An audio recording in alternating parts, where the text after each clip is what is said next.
YTN은 우리 사회의 심각한 문제, 저출생 현상의 문제점을 짚어보고 해결책을 찾는 연속 기획을 준비했습니다. 오늘은 그 첫 순서로 더 이상 외면할 수 없는 저출생의 실태를 살펴봅니다. 서울에서도 학생 수가 줄면서 학교가 통폐합되거나 아예 폐교되는 사례가 잇따르고 있어서 저출생은 통계 수치를 넘어 현실로 체감할 수 있는 위기가 됐습니다. 먼저 박정현 기자가 보도합니다. 서울 도봉고등학교는 올해 신입생을 받지 않았습니다.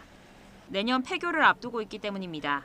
지난해 입학한 45명도 모두 인근에 있는 다른 고등학교로 전학 가면서 이제 학교엔 올봄 3학년이 되는 60여 명만 남게 됐습니다.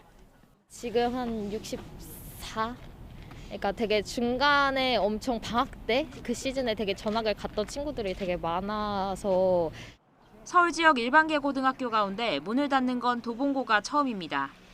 한때 신입생이 200명을 훌쩍 넘겼던 학교가 사라진다는 소식은 학생과 학부모에게 적잖은 충격이었습니다. 제가 다닌 모교가 없어진다는 생각에 좀 많이 슬펐고요.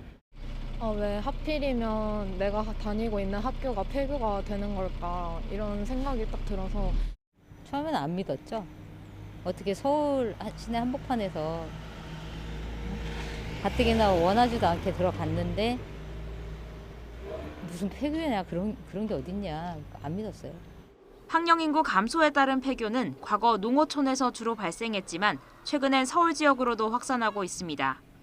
지난 2018년부터 지금까지 서울에서 초등학교와 중학교 3곳이 문을 닫았습니다. 올해로 개교 40주년을 맞은 이곳 서울 화양초등학교도 얼마 전 마지막 졸업생을 배출했습니다. 화양동 일대가 1인 가구가 밀집한 지역으로 바뀌며 전교생이 80여 명으로 줄자 인근 다른 학교로 통폐합이 결정된 겁니다.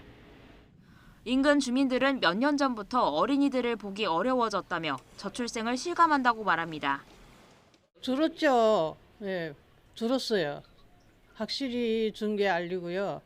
예, 지나오고 지나가다도 인사도 하고 애들이 그래도 단골이라고 너무 귀엽잖아 애들이. 근데 이렇게 없어진다니까 예, 너무 섭섭하고. 문제는 이 같은 도심 속 빈교실 추세가 앞으로 더 빠른 속도로 진행될 거란 겁니다. 통계청 자료를 보면 올해 초등학교에 들어가는 2016년생은 40만 6천 명 정도. 하지만 4살 어린 2020년생은 27만 2천 명으로 3분의 2 수준에 불과합니다. 이에 따라 서울시 교육청은 같은 지역의 초등학교와 중학교, 또 중학교와 고등학교를 통합 운영하는 이음학교 등 대안을 내놓고 있지만 다니던 학교를 지키고 싶은 학생과 학부모의 반대에 부딪히거나 교원 수를 줄이는 문제 탓에 학교에 호응을 얻지 못하는 경우도 다반사입니다. 지난 2018년 합계 출산율이 1 아래로 떨어진 뒤 지속적으로 감소하는 상황. 숫자로만 봐온 저출생을 학교 현장에서 피부로도 느낄 수 있는 시대가 찾아왔습니다. YTN 박정현입니다.